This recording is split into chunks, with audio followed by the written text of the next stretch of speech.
नहमदुहु व नुसल्ली व नुसल्लिमु अला रसूलिहिल करीम अम्मा बाद फ़अऊज़ु बिल्लाहि मिनश शैतानिर रजीम बिस्मिल्लाहिर रहमानिर रहीम। मेरे मुअज़्ज़ज़ सामाईन इकराम, अस्सलामु अलैकुम व रहमतुल्लाहि व बरकातुहू। मैं अपने रब कायनात से ये दुआ करती हूँ कि मेरे जितने भी सुनने वाले हैं, रब कायनात सबको सेहतमंद, तंदुरुस्त और लंबी ज़िंदगियाँ अता फ़रमाए। हम सब की हर मुश्किल और परेशानियों तंग दस्तियों में मेरा रब कायनात हमारी मदद अता फ़रमाए। हमें ज़हनी, रूहानी, जिस्मानी अजियत और तकलीफ़ व बीमारियों से निजात अता फ़रमाए। हमें ज़हनी, रूहानी सुकून अता फ़रमाए। हमें बीमार दुनिया से बचा कर बीमार मदीना बनाए। और जो हम सब के हुक्म में बेहतर है, मेरा रब कायनात हमारे लिए वो अता फ़रमाए। और जो हमारे हुक्म में बेहतर नहीं, उसका ख्याल भी हम सब के दिलों से निकाल दे और हम सब को अपनी रज़ा पर राज़ी रहने वाला बना दे। आमीन सुमा आमीन। माशाल्लाह से आज शवाल की 19 तारीख़ और जुम्मा का दिल है, जुम्मतुल मुबारक के दिन जो मैं आप लोगों के लिए वजीफ़ा लेकर आई हूँ। और सूरह कौसर, अस्तगफिरुल्लाह या जब्बारू का पावरफुल मुजरब वजीफ़ा है। आप इस वजीफ़े को रब कायनात की ज़ाते पाक पर यकीन कामिल रख के जब पढ़ेंगे तो रब कायनात आपकी इंशाअल्लाह अज़ीज़ अपने हुक्म से आपकी वो तमाम जो नेक और जायज़ आपके हक़ में हाजात होंगी, रब कायनात पूरी अता फ़रमा देगा और आप पर अपने गैबी ख़ज़ानों की दौलत के मुँह खोल देगा। आप इस वजीफ़े को इंशाअल्लाह जब पढ़ेंगे तो रब कायनात आप पर अपना करम अता फ़रमा देगा। आप इस वजीफ़े को आज के दिन स्किप मत कीजिएगा, छोड़िएगा मत।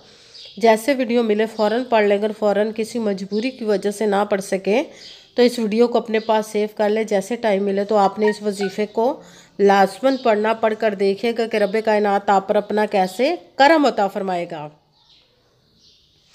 आप इस वजीफ़े को रब कायनात की ज़ाते पाक से किसी भी मकसद, किसी भी हाजत के लिए पढ़ सकते हैं।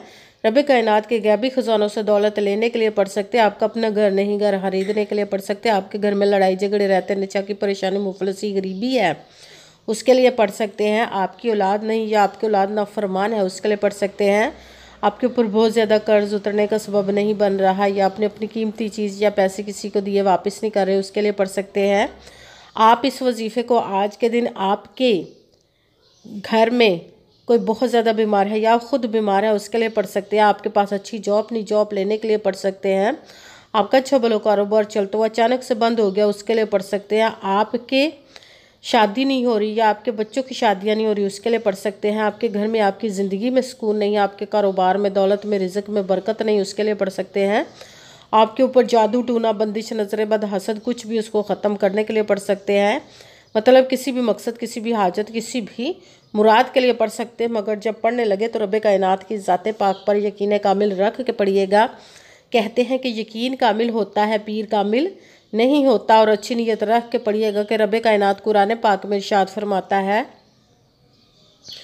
इन्नमल अमालु बिन्नियात, कि जो अमलों का दारोमदार होता है वो नीयतों पर होता है। अगर हमारी नीयत अच्छी है तो हमारा अमल भी अच्छा होता है, और अगर हमारी नीयत ही अच्छी नहीं तो हमारा अमल भी अच्छा नहीं होता। चाहे हम जितनी मर्ज़ी मेहनत कर ले, जितनी मर्ज़ी कोशिश कर ले, हमें उसका फल, उसका अजर अच्छा नहीं मिलता। इसलिए अच्छी नीयत रख के, पुख्ता यकीन रख के और 5 वक़्त की नमाज की पाबंदी लाजमन रखिएगा। फिर इस वजीफ़े को कीजिएगा। और वजीफ़ा करते वक्त आपके दिलों में, जहनों में ऐसा वसवसा नहीं आना चाहिए कि हम ये अमल कर रहे हैं, पता नहीं हमारी मुराद पूरी हो या ना हो। ऐसा हो नहीं सकता कि हम रब कायनात के किसी इसम का या कलाम पाक का वजीफ़ा पढ़े और हमें कामयाबी ना मिले। ये हमारे ईमान की कमज़ोरी जिसकी वजह से हमें नाकामी मिलती है। आपने सिर्फ अमल करना, उसका फल, उसका अजर देना उस ज़ाते पाक का काम है, क्योंकि उसकी दस्ते कुदरत से कोई चीज़ बाही नहीं। उसके कुन कहने के देरा और फ़याकुन हो जाता है। आपने अमल करने के बाद उसके कुन का इंतज़ार करना। इंशाअल्लाह अज़ीज़ उसके हुक्म से आपकी तकदीर के बंद ताले खुल जाएंगे, नसीब के सितारे चमक जाएंगे। आपकी ज़िंदगी में ऐसे मोजज़े होंगे कि आप ख़ुद देखकर हैरान रह जाएंगे। आपको कभी किसी चीज़ की कमी नहीं रहेगी इंशाअल्लाह अज़ीज़ उसके हुक्म से। अगर वीडियो अच्छी लगे तो इसको लाइक ज़रूर कीजिएगा और आगे भी शेयर कर दीजिएगा, ताकि किसी दूसरे को हमारी वजह से फ़ायदा पहुँचे तो हमारे लिए सदका जारिया बन। जो नए हैं इस चैनल पर, इस चैनल को सब्सक्राइब कर ले, बेल आइकन को भी दबा लें ताकि मेरी अगली आने वाली वीडियो आप तक पहुंच सके। अगर कोई मुझसे किसी मसले के बारे में इस्ताहारा करवाना चाहते हो, किसी काम का हिसाब लगवाना चाहते हो, किसी काम के लिए वजीफ़े को पूछना चाहते हो, कि कुरान पाक का ऑनलाइन पढ़ना चाहते हो, महफिल मिलादुन नबी के लिए बुलवाना चाहते हो, तो व्हाट्सअप का नंबर वीडियो पर चल रहा है, आप लोग मुझसे रब्ता कर सकते हैं। अगर मेरे भाई या बुज़ुर्ग मुझसे रब्ता करना चाहते हो तो व्हाट्सअप पर वॉइस मैसेज करके अपना मसला बता सकते हैं। अगर बहनें या माएँ मुझसे रब्ता करना चाहती हो तो व्हाट्सअप पर वॉइस कॉल करके मुझसे बात कर सकती हैं, अपना मसला बता सकती हैं। आपने वजीफ़ा करने से पहले कमेंट्स में अपना नाम, जहाँ पर रहते हो जगह का नाम और अल्लाह पाक का एक नाम ज़रूर लिखना है, ताकि मैं भी आप लोगों के लिए दुआ कर सकूँ और फिर वजीफ़े की भी आप लोग को इजाज़त मिल जाएगी। आपने वजीफ़ा करने से पहले पूरी वीडियो को ध्यान के साथ सुन के समझ के फिर वजीफ़े को करना। ऐसा ना हो वीडियो को स्किप कर करके छोड़ के सुने और फिर कोई बात रह जाए और आप वजीफ़ा करें, ठीक ना हो। आपने ना तो किसी अमल में कम करके पढ़ना, ना ज़्यादा बढ़ा कर पढ़ना है। अगर कम या ज़्यादा कर देते तो वो हमारा वजीफ़ा ठीक नहीं होता, हमें कामयाबी नहीं मिलती। इसलिए आपने मुकम्मल वजीफ़ा जिस तदाद और जिस तरतीब के साथ मैं बताने लगी, उसी तदाद और उसी तरतीब के साथ आपने इस अमल को पढ़ना है। आप इस अमल को आज के दिन किसी भी जगह पर बैठ कर पढ़ सकते हैं, घर में, ऑफिस, मदरसा, यूनिवर्सिटी, कॉलेज, शॉप पे। मगर जब पढ़ने लगे तो बिल्कुल खामोशी, तवज्जो, सुकून के साथ पढ़ना। वजीफ़े के दरमियान ना तो आपने किसी से बात करनी, ना उठना, ना फ़ोन इस्तेमाल करना है। अगर हम वजीफ़े के दरमियान किसी से बात कर लेते या उठ जाते तो वो हमारा वजीफ़ा ठीक नहीं होता, हमें कामयाबी नहीं मिलती। इसलिए आपने मुकम्मल वजीफ़ा पढ़ने के बाद किसी से बात करनी, उठना या कि फ़ोन इस्तेमाल करना है। आप इस वजीफ़े को आज के दिन किसी भी जगह वक़्त पढ़ सकते, किसी भी नमाज के साथ पढ़ सकते हैं, नमाज के अलावा भी पढ़ सकते हैं। अगर नमाज के साथ पढ़ रहे हैं तो नमाज मुकम्मल पढ़ने के बाद, दुआ मांगने के बाद आपने इस अमल को पढ़ना है। अगर नमाज के अलावा पढ़ रहे हैं तो बावजू होकर ऐसी जगह पर बैठ कर पढ़ना जब बिल्कुल खामोशी, तवज्जो, सुकून के साथ आप इस अमल को पढ़ सकें। जब अमल करने के लिए बैठ गए तो सबसे पहले आपने एक मरतबा दरूद पाक पढ़ना है। कोई सा भी दरूद पाक पढ़ सकते हैं, मगर दरूद इब्राहिमी जो नमाज में पढ़ा जाता है वो वाला दरूद पाक पढ़ ले तो ज़्यादा बेहतर, वरना कोई सा भी दरूद पाक आप पढ़ सकते हैं। दरूद पाक पढ़ने के बाद आपने एक मरतबा आऊज़ु बिल्लाहि मिनश शैतानिर रजीम बिस्मिल्लाहिर्रहमानिर्रहीम पढ़कर अपने मकसद की नियत कर लेनी, जिसके लिए आप इस अमल को पढ़ने लगे हैं।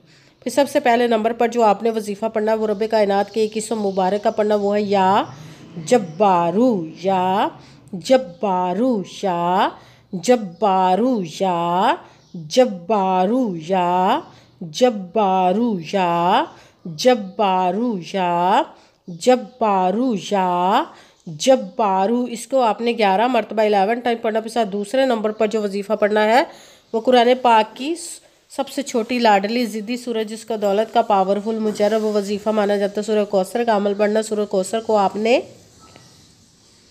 बिस्मिल्लाहिर्रहमानिर्रहीम इन्ना अअतैनाकल कौसर फसल्लि लिरब्बिका वनहर इन्ना शानिअका हुवल अबतर। बिस्मिल्लाहिर्रहमानिर्रहीम इन्ना अअतैनाकल कौसर फसल्लि लिरब्बिका वनहर इन्ना शानिअका हुवल अबतर। सूरह कौसर को आपने 41 मरतबा 41 टाइम पढ़ना। के साथ तीसरे नंबर पर जो वजीफ़ा पढ़ना है वो है अस्तगफिरुल्लाह, अस्तगफिरुल्लाह, अस्तगफिरुल्लाह, अस्तगफिरुल्लाह, अस्तगफिरुल्लाह, अस्तगफिरुल्लाह, अस्तगफिरुल्लाह। इसको आपने 11 मरतबा 11 टाइम पढ़ना है। सबसे पहले एक मरतबा दुरूद पाक पढ़ा, फिर एक मरतबा आऊज़ु बिल्लाहि मिनश शैतानिर रजीम बिस्मिल्लाहिर्रहमानिर्रहीम पढ़कर अपने मकसद की नियत कर लेनी, जिसके लिए आप इस अमल को पढ़ने लगे। फिर पहले नंबर पर जो आपने वजीफ़ा पढ़ना है वो है रब कायनात के एक इसम मुबारक, वो है या जब्बारू। इसको आपने 11 मरतबा 11 टाइम पढ़ा। फिर दूसरे नंबर पर जो वजीफ़ा पढ़ना सूरह कौसर का पढ़ना। सूरह कौसर को आपने बिस्मिल्लाहिर्रहमानिर्रहीम इन्ना अअतैनाकल कौसर फसल्लि लिरब्बिका वनहर इन्ना शानिअका हुवल अबतर। सूरह कौसर को आपने 41 मरतबा 41 टाइम पढ़ना। भी साथ ही तीसरे नंबर पर जो वजीफ़ा पढ़ना है वो है अस्तगफिरुल्लाह। इसको आपने 11 मरतबा 11 टाइम पढ़ना। फिर वही दुरूद पाक पढ़ना जो दुरूद पाक आपने वजीफ़ा शुरू करने से पहले पढ़ा था। जब दुरूद पाक पढ़ लिया, अब आपका वजीफ़ा मुकम्मल हो गया। अब आपने दोनों हाथों को रब कायनात की बारगाह अक़दस में बुलंद कर लेना। सबसे पहले अपने गुनाहों की बख्शिश की दुआ मांगने, फिर जिस मकसद, जिस हाजत के लिए आपने इस अमल को किया उसकी खूब दुआ कीजिएगा और दुआओं में मुझे भी याद रखिएगा, मेरे लिए भी दुआ कीजिएगा। जज़ाकल्लाहु खैरा। जिस मकसद जिस हाजत के लिए आपने इस अमल को किया, रब कायनात अपने हुक्म से, अपने प्यारे महबूब के सदका से, अपने कलाम पाक और इसमें मुबारक के सदके आपकी तमाम नेक और जायज़ हाजात को कबूल व मंजूर अता फरमाए इंशाअल्लाह। इंशाअल्लाह अज़ीज़ रब कायनात अपने हुक्म से, आमीन सुम्मा आमीन। अस्सलामु अलैकुम व रहमतुल्लाहि व बरकातुहू।